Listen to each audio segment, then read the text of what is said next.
Welcome to MeritBadge Counselor Training. The MeritBadge program is part of the advancement plan of the Boy Scouts of America. It has guided the interests and energies of the Boy Scouts for over 100 years and is one of the most unusual educational programs ever devised. A Merit Badge is an award that is presented to a Boy Scout when he has completed the requirements for one or more than 100 subjects in a wide range of art, craft, hobby, sport, trade, professional, agribusiness, service, or self-improvement areas.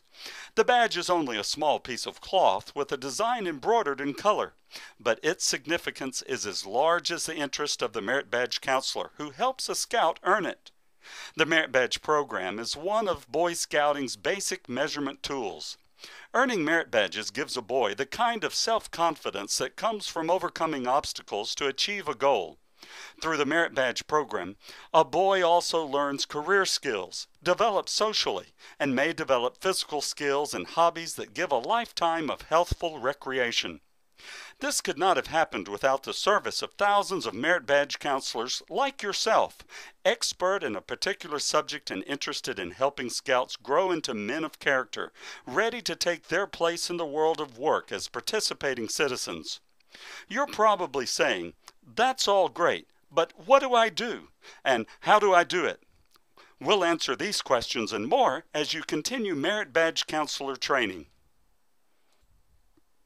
By the conclusion of this demonstration, we will identify what the job of Merit Badge counselor encompasses, outline the qualifications to be a counselor, review the step-by-step process a boy takes to complete a Merit Badge, address group counseling concerns, and consider other points associated with Merit Badge counseling. So settle back in your chair and let's get started. Your job is to satisfy yourself that each scout who comes to you meets all the requirements for the Merit Badge. In a sense, you are an examiner, but your larger opportunity lies in coaching, helping the scout over the different hurdles of the requirements and making him aware of the deeper aspects of the subject from your knowledge and experience. The Advancement Rules and Regulations, Clause 13 states, "The responsibility for merit badges shall rest with the Merit Badge counselor, approved by the local council and district advancement committee. Merit Badge counselors shall be registered adult members of the Boy Scouts of America. The Merit Badge counselor shall prepare and qualify youth members. There shall be no board of review procedure for merit badges, but public recognition may be given at a unit court of honor or other suitable occasion." The essence of quality scouting is having sufficient qualified adult leaders. Nowhere does this become more apparent than in the recruitment of adults to serve as Merit Badge counselors. Because counselors must be knowledgeable in specialized areas, as well as able to have good rapport with scout-age boys, the District Advancement Committee has a challenging task in seeking, recruiting, and training Merit Badge counselors, and in helping units to do the same. In order to be certified as a counselor for a badge, one must be qualified by job, profession, business, hobby, or special training in that subject. Having earned a merit badge as a scout or previously serving as a counselor for a badge does not automatically qualify someone as a counselor. All counselors must have an understanding of their role in scout advancement. These are the steps that a scout takes to earn a merit badge, as outlined in the official Boy Scout Handbook. Step 1. The scout gets a merit badge application from his scoutmaster. The blue card must be signed by the unit leader on the front of the form, indicating that the scout has approval to work on the merit badge. The unit leader will sign the card again after the scout has completed the requirements, and you have signed the card. The unit leader will give the scout the name of one or more qualified counselors for the merit badge the scout wants to earn. Step 2. The scout contacts the Merit Badge counselor and tells that person he wants to earn the badge. The Merit Badge counselor may counsel the scout by telephone or in person about what is expected of him. Personal contact will make earning a badge a better experience for both you and the scout. If the Merit Badge subject relates with your job or profession, then your place of work is probably the best place to meet with the scout. Subjects related to your hobbies usually will be handled in your home. For a few subjects, coaching will happen in the field or where special equipment is at hand.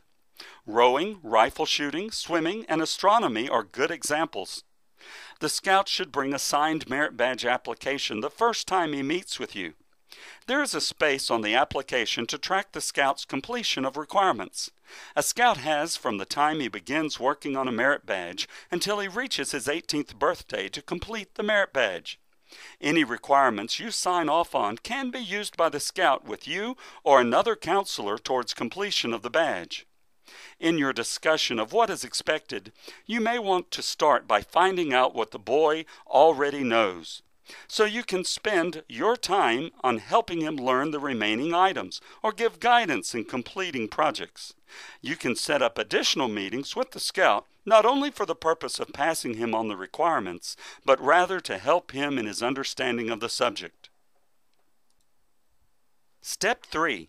The scout gets the merit badge pamphlet. His troop may have one he can borrow. So may the library, or he may buy one at the scout shop or scouting outlet. Step 4. The scout learns and does the things that the pamphlet describes as being required for the badge. Step 5. When he's ready, the scout calls the counselor again to make an appointment. He brings along the things he has made to meet the requirements or proof of what he has done, such as a photograph of the project or adult certification. His scoutmaster or coach might, for example, certify that a satisfactory bridge or tower has been built for pioneering, or that the required meals were prepared for the cooking merit badge. Your job, in addition to coaching, is to satisfy yourself that the requirements have been met. Question the scout, and if you have any doubts, contact the adult who signed the statement. Step 6.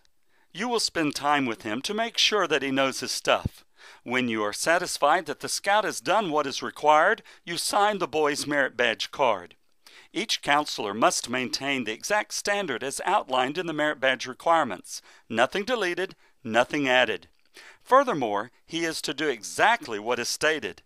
If it says show or demonstrate, then that is what he must do.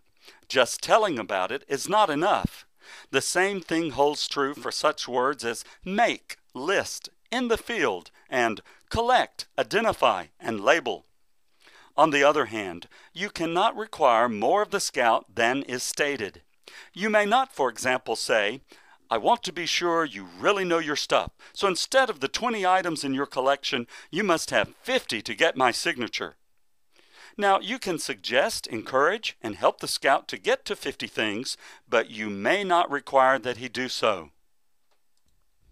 You may wonder then if the requirements as stated are the limits, what there is for you to do other than help the scout with the specifics of these requirements. Actually, you can go far beyond them in your discussions with the scout. He probably will welcome your willingness to share with him your knowledge well beyond the requirements, and you will be making a real contribution to him by doing so. But it isn't required. That's the key. The scout does not have to show his knowledge of those things beyond the requirements. You might stress the fact that while knowledge is necessary, whether he can put his knowledge to work is the important thing in life. As you work with the scout, you can give him indirect career guidance. Many merit badge subjects can acquaint a scout with the job opportunities in various fields. In these cases, the merit badge work is a real exploration in an adult work experience, showing him whether or not he has the interest or ability along such lines. His activity can also show him what educational requirements a subject area has. You can provide the scout with valuable information on job possibilities. Show him what is most interesting to you and what is difficult. The final choice, the selection of what he is going to do with himself in life, is up to one person, the scout himself. However, he will appreciate your help in showing him the relationship of his merit badge work to his life as he goes to school, into business or a trade, and on into adult life. Step 7. The scout gives the signed form to his scoutmaster, who will get the badge for him, and will present it to him at an appropriate time, such as a court of honor. You may work with many scouts each year as they earn merit badges, or you may only work with 2 or 3. Your contact with each scout is tremendously important. Your influence is measured not by how many scouts you work with, but the effect upon the lives of those you have the opportunity to work with. Throughout your association with the scout, keep in mind that you are assisting the scoutmaster and other troop and team leaders in the program of advancement, which the unit leader helps each of his scouts plan. Often, the unit leader will help the scout select the merit badges he will earn for a particular award. Whether he does or not, he is always interested in the scout's progress. You should feel free to discuss his work with the scoutmaster at any time. There is no time limit for completion of merit badges other than age 18. This does not mean that a counselor should not check on how well a scout has retained the knowledge he demonstrated a year or more in the past. A spot check is appropriate in such cases. Retesting is not. The question arises as to whether it is permissible to have boys earn merit badges in groups. Many subjects may be presented to groups of scouts without defeating one of the purposes of the merit badge plan, working closely with a qualified adult. Frequently, the skills of a subject can be taught to several scouts at one time. This has a time advantage for you. However, the completing of the requirements always must be done on an individual basis. Scouts may not qualify for merit badges by just being a member of a group that is instructed in the skill. They must qualify by personally satisfying you that they can meet all the requirements. It's pretty hard to do this in a group. When one scout in a group answers a question, it does not prove that all the others in the group also know the answer. Then, too, each scout learns at his own pace. He should not be held back or pushed ahead by his association with the group.